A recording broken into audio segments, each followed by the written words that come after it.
back with part 2 of Ashley's Kitchen and a quick Mexican meal that you can make with not very many ingredients in your pantry and your fridge.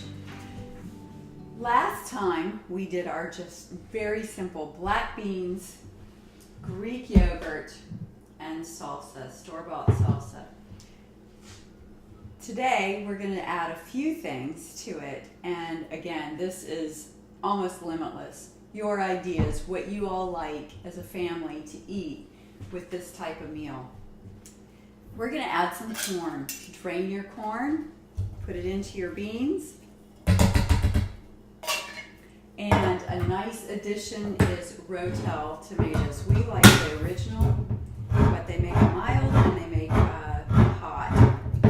So I like the original, and we're going to add that into our black beans.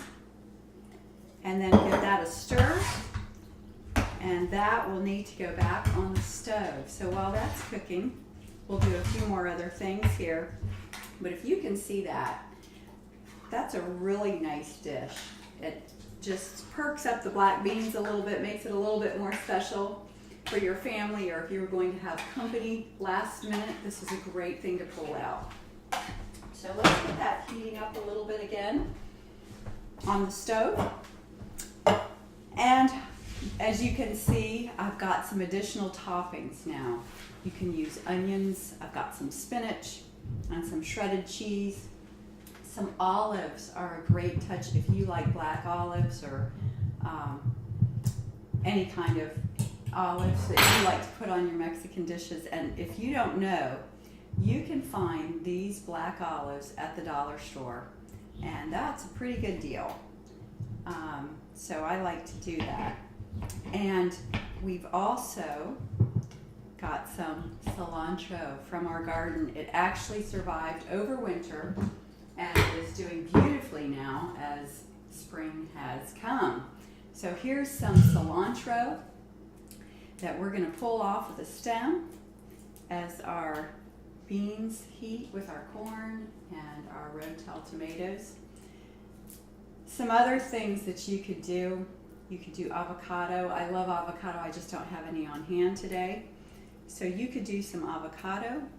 You could also make this a heartier meal by cooking up some ground beef and maybe putting in some chili seasoning or some taco seasoning. And that would be a really nice way to make this really hearty. Another thing you can do, you could have some rice on hand, and then you kind of serve it layered with the rice and the ground beef and then your beans and all your toppings, and before you know it, it's just fabulous.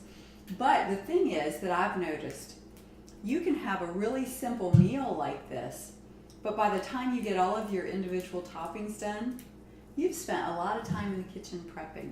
So that's one reason it's nice to sometimes just go back to what we talked about last time. Your black beans, your Greek yogurt, and your salsa, because that keeps it simple and not much time in the kitchen if you're in a hurry. All right, so let's check our beans on the stove.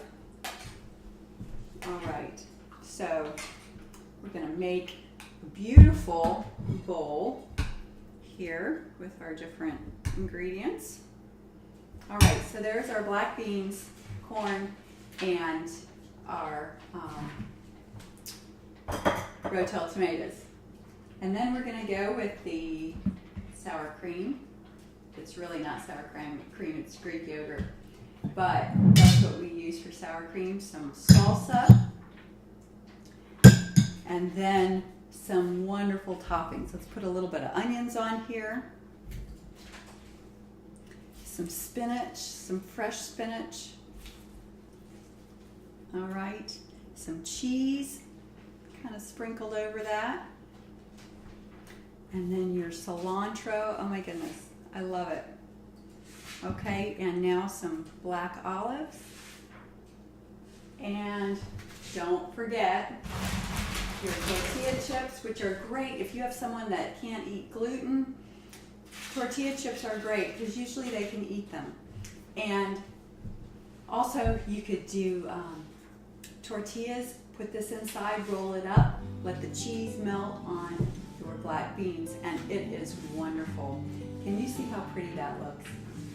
So it's not only tasty, but it looks nice, and it's quick, and you can make it as easy or complicated as you'd like with all of the ingredients you want to add. So thanks for joining me on Ashley's Kitchen.